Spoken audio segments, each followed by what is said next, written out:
Start. इस देश में कई भाषाएं बोली जाती हैं विराम। इनमें से कुछ तो सदियों पुरानी हैं विराम। संसार की कई भाषाएं उनकी ऋणी रही हैं और आगे भी रहेंगी विराम। यदि हम देश की किसी भाषा का इतिहास देखेंगे तो उसकी पक्की बुनियाद मिलेगी। सदियों पुराना उसका साहित्य मिलेगा, उसकी अनेक खूबियाँ मिलेंगी विराम। अतः किसी एक भाषा को या उसके साहित्य को दृष्टि में रखते हुए कोई यह न समझे कि यह भाषा किसी छोटे से समाज की भाषा रही है विराम। जब एक भाषा दूसरी भाषा की सहयोगी होती है तभी भाषाएं समृद्ध हो सकती हैं विराम।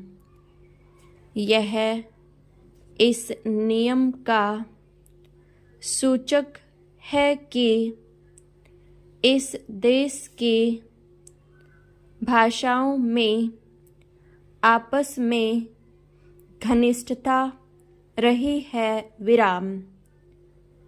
वे एक दूसरे की शोषक नहीं, पोषक हैं विराम।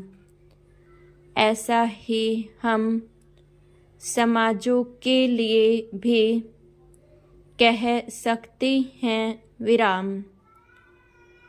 अलग रास्तों से जाते हुए भी सबकी मंजिल एक है विराम। इन भाषाओं ने एक दूसरे को अपार साहित्य दिया है और उसको समृद्ध किया है विराम। यह समझना होगा कि वास्तव में भाषाएं संसार के लोगों को निकट ला सकती हैं विराम। पैरा।